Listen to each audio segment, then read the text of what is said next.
So, by a show of hands, how many people here have ever been in a place or a situation and thought to themselves, how the hell did I get here? Well, I want to let you in on a little secret. That's exactly how I'm feeling right now. If you were to ask me 2 years or even 2 months ago if I were to ever imagine myself up on a stage in front of hundreds of people sharing some really personal details about my journey, I would have laughed in your face and called you crazy. But for the sake of my journey and the things that I want to accomplish and the person that I want to become, I realize that this unearthing experience that is taking me far beyond my comfort zone is necessary, and to be fearless is necessary. But before I share my story with you, I just want to tell you a little bit about who I am.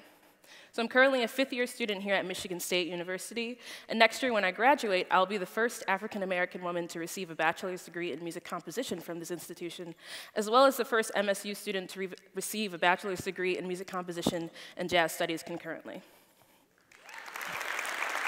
Thank you. I'm also a business owner. About 2 years ago, I started an independent singer-songwriter project called Composetheway, where I'm the founder, the singer, the songwriter, and the bass player. And through Composetheway, I'm in the process of developing a nonprofit that encourages young girls to pursue their dreams in both the arts and the sciences. And now I want to share with you why all of this matters. So about 2 years ago, I was halfway through my undergraduate career and was on track to graduate and become an environmental geologist. But before coming to MSU, I was really passionate about music and really involved in it, and I always dreamt of becoming a professional musician. Growing up, I was also really good at math and science, so naturally my family members, my friends, and mentors encouraged me to go to college and pursue a STEM degree because it would guarantee a high-paying, stable job and would be the more practical thing to do. But when I got here, I spent a lot of time trying to find a balance between what I thought I should be doing and what I wanted to do, because my definition of happiness wasn't dependent on their definition of what a practical life looked like. And I always knew that music was my passion. My favorite things to do are to learn some of my favorite songs and to write music and to compose alternative film scores for my favorite movies. And growing up, one of my favorite activities to do was every year my mom and I would watch the Academy Awards together. And naturally, as a composer, my favorite category was Best Original Score. And year after year, I see the nominees and winners in this category, and never have I ever seen someone who looks like me or represents someone like me in this category.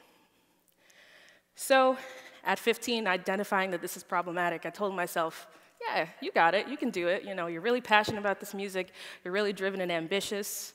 You should be the first African-American woman to win an Academy Award for Best Original Score. Just do it. So that's what I wanted to do, that's what I was gonna work towards.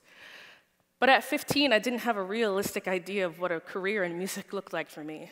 I was the only musician in my family and didn't know anyone who had pursued music professionally. And when it came time to apply for college and find ways to pay for it, their practical path was my only option.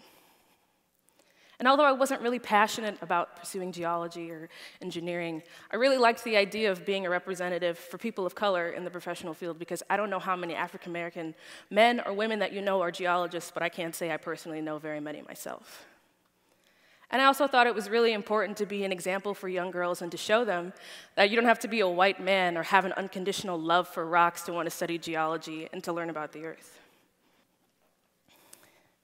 Towards the end of my sophomore year, I really began to struggle with the fact that I never gave myself the opportunity to pursue my dreams. And so, more than ever, I think I was finally ready to put myself out there and to do it, and do whatever it took to get there.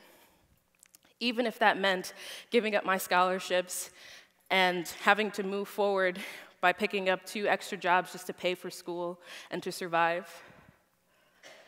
Even if that meant essentially having to start my college career over and extend my academic journey from 4 to 6 years. Even if that meant losing the love and support of my family and friends, which by far concerned me the most. So I took a deep breath, I did the research, I came up with a plan, and I took a leap of faith. I told myself, if music is what you really want to do, to be fearless is necessary. So I went on then to go to California, and I had the opportunity to meet some professional composers and industry professionals to identify what it really looks like to be a professional musician and work in the industry. And when I came back to MSU, I met with my professors and advisors to see if it was realistic for me to pursue music this late in my academic career. And it was. And so I auditioned for the College of Music, and I was accepted. And when I finally got to music school, I was like, okay, it's time to get to work, you know. This is what you've been dreaming of your whole life. And I met so many incredible colleagues and musicians and told them my story and shared with them the music I had been timidly writing in my dorm room for the last 3 years. And the best way I knew possible to share my story with people was to put out an EP as Composetheway. But there were still two things that were keeping me from being able to do that. One, I had no idea how to put out a record. And two, I wasn't sure if I was completely ready to share all of this music with the world and have them to be able to have access to it at any given point in time. So I took another deep breath, and I came up with another plan and reminded myself to be fearless as necessary. And from there, I went on to start a GoFundMe and entered a pitch competition to share my story, and was able to raise over $2,500 to record and distribute my EP last April. And since then, I've been invited to do performances in the greater Lansing and Detroit areas, as well as New York City last summer.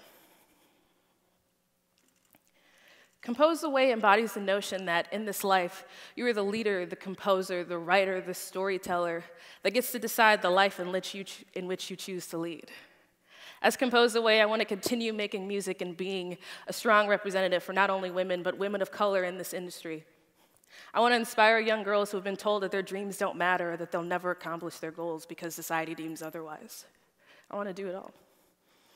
And it's important to remember that in this life, you have the power and the ability and the capacity to take on the world and become somebody no one thought that you could be. And it's never too late to change the course of your life. I've already begun composing my way. What's keeping you from composing yours? Thank you.